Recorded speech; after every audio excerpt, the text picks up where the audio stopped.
Hello and welcome to Tech This Week. The big story coming up in today's episode is a change in Google's developers commission on its Play Store. And in light of the same, we'll have with us Ajay Data, who's the Secretary General of Atmanirbhar Digital India Foundation.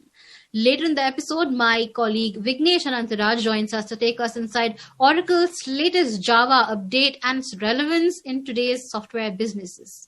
But first, here are the top headlines from the week.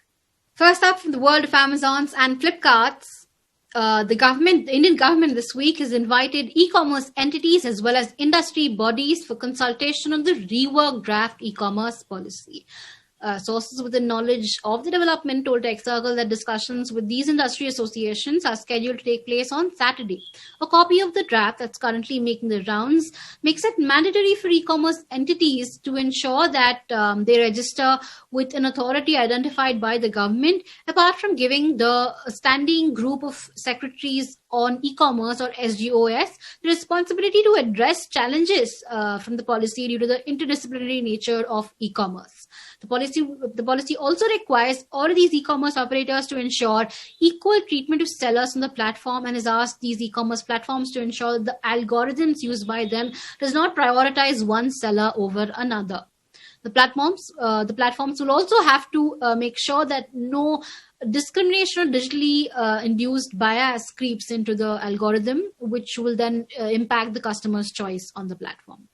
Shifting gears to the world of online gaming, a majority of Indian gamers at 74% prefer to watch advertisements instead of making in-app purchases to move to the next level in a mobile game, according to an InMobi report.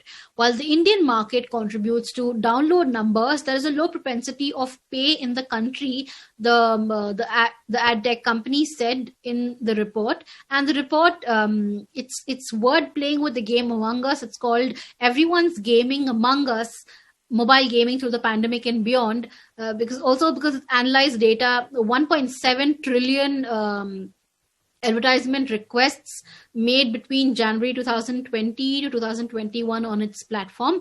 And it also includes data from a survey of 1,000 smartphone users across India.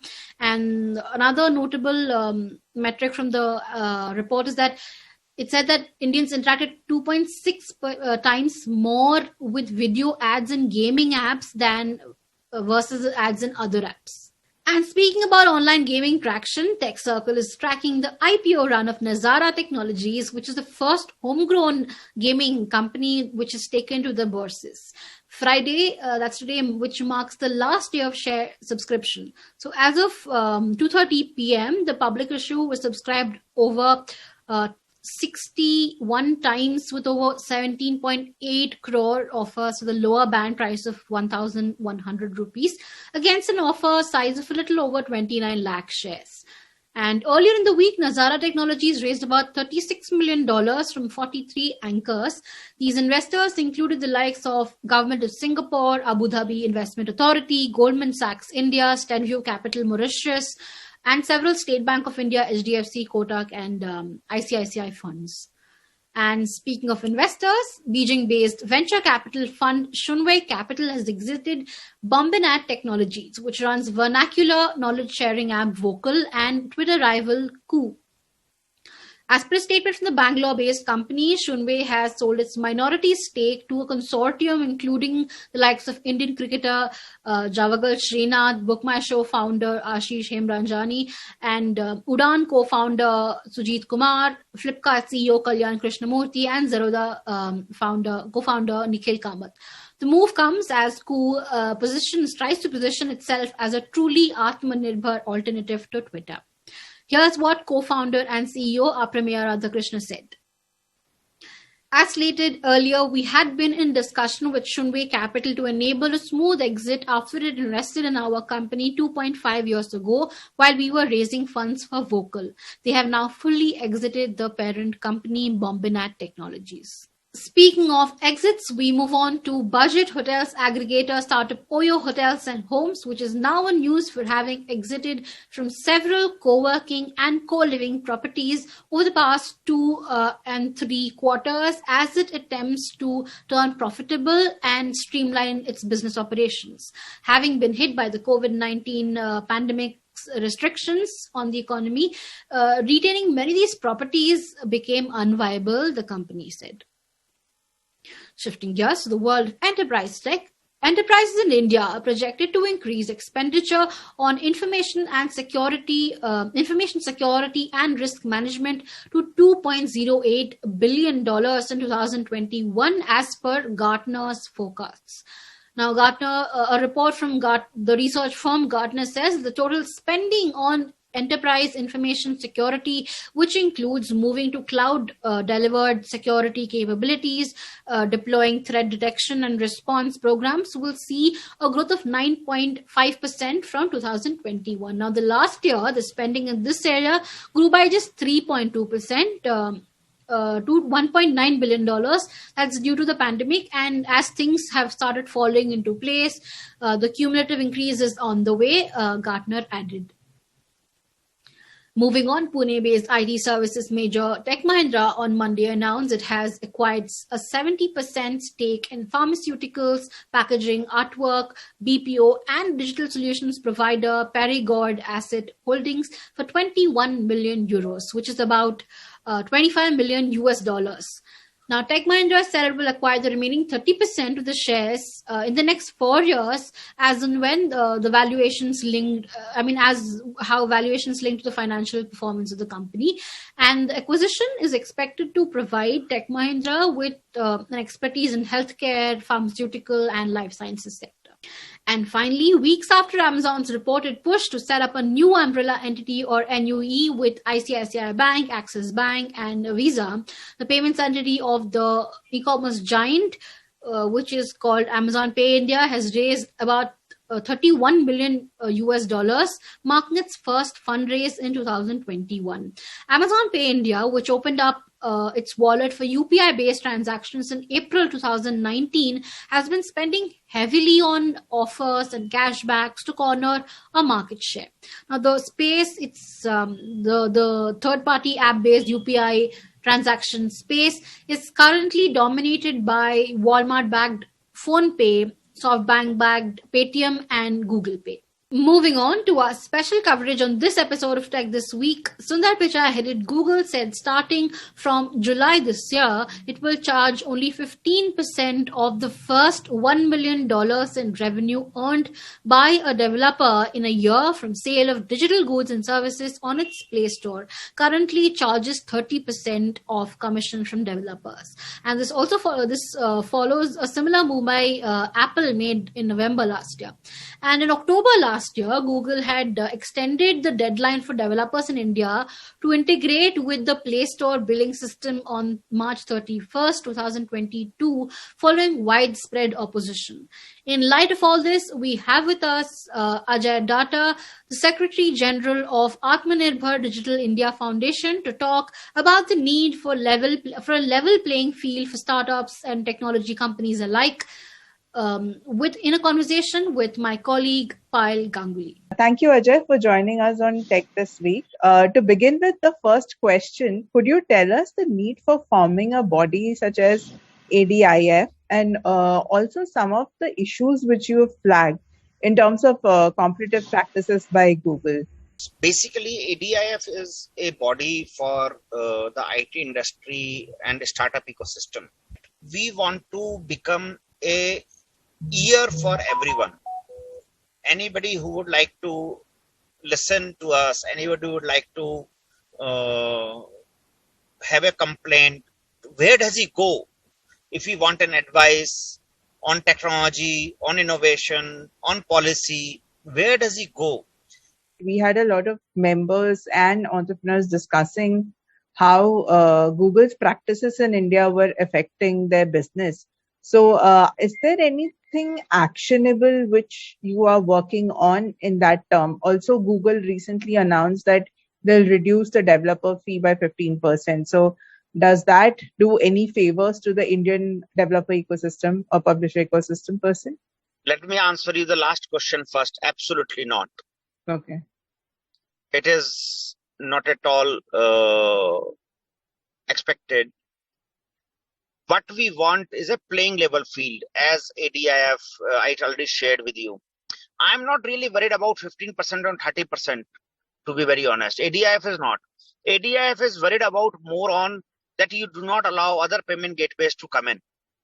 That is the point of worry. Then the market forces determine the percentage. If you do not allow the other players to come in, then you create a monopoly and then you talk about 30 or 15. Right? Don't make us beggars. We are equal player. So let our entire payment ecosystem be present there.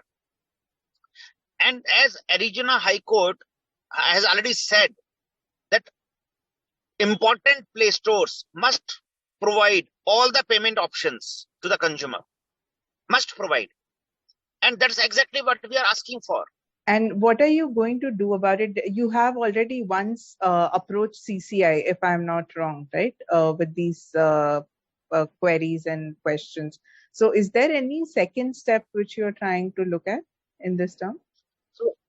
So we will go to appropriate authorities, whether it is Ministry of Electronics and IT, CCI, Ministry of Information Broadcast. We will go everywhere, wherever it is required to, and see that who is listening on this argument of having the choice to the consumer. Now, moving on, IT major Oracle on Tuesday announced the general availability of Java 16, including 17 new enhancements for the Java Development Kit project. In an interview with Tech Circle's Vignesh Anantaraj, Sharat Chander, the director of Java Product Management and Developer Engagement at Oracle, spoke about the 6-month update cycle and how Oracle ensures that developers are reskilled to stay ahead of the game. To let us in on the highlights from the interview, we have with us Vignesh. Hi Vignesh, thank you for joining us. Tell us a bit on the new updates on Java 16. Anything that stands out from your way of looking at it all? So Supriya, I believe the answer to that question would be more clear and more precise in the interview I took with Sharat. I urge all our readers to have a look at the discussion and see what he thinks about the latest enhancements. But as you know, different updates appeal to a different type of audience in the developer community. Maybe if we ask a dozen developers about what they liked about this update, we could possibly get a dozen different answers. But personally, I feel one of the biggest move for Java in this update is where Oracle is moving the source code of standard Java from Mercurial to Git repositories. And as you know, Git is famous, most commonly known as GitHub. These repositories are usually where software packages are stored. They are like basically knowledge databases that can be used and accessed by other Java developers. So Java has been using Mercurial as its depository for a very long time, since 2008. And the move to GitHub is expected to help developers code more easily, get better performance, and access to a larger community. And as you know, GitHub is the largest source code hosting service. It has more than 50 million users currently. So it is definitely a positive step for Java. Talking about this migration to GitHub, Vignesh, tell us how is Java managing to stay relevant even after 25 years of its release? It's set to complete 26 later this year in May. Yeah, Supriya. So there are other programming languages like Python and JavaScript which are gaining in popularity like crazy. And a couple of developer friends whom I personally spoke to told me Python is much easier to learn and use. And it is also easier for utilizing modern technologies such as artificial intelligence, machine learning, blockchain, etc. And there is actually an index called the TIOB index. TIOB, I'm not really sure. So the TIOB index measures the popularity of programming languages, and it actually puts Java and Python very closely. Both have a rating of 10.5 percentage, give or take 1 or 2 percentage points. So they're actually very close together. However, if you see a majority of the legacy players and the big IT companies still have most of the processes running on Java. And Java is complex Sharad told me this, that Java is complex, but it can also handle complex coding requirements, which is a necessity today. And Oracle is also deeply committed to its updates, and they are spending a lot on R&D to make sure that the language gets better. And we can say it is only going to get easier and more efficient for developers to use as we move forward if Oracle continues to invest in Java. Yeah, but safe to say, given its market leadership that way, it's still going to be an uphill task for all these existing apps to migrate to newer forms of coding. Well, my developer friend told me that it's always going to stay relevant, at least for the next 10 years or so. Yeah. But, things can change a lot in 10 years. Yep. Cool, Vignesh. Thank you so much for joining us and making the time. Thanks, Supriya. Thank you. And with that, it's a wrap on this episode of Tech This Week. For more news and updates, log into techcircle.in. Goodbye.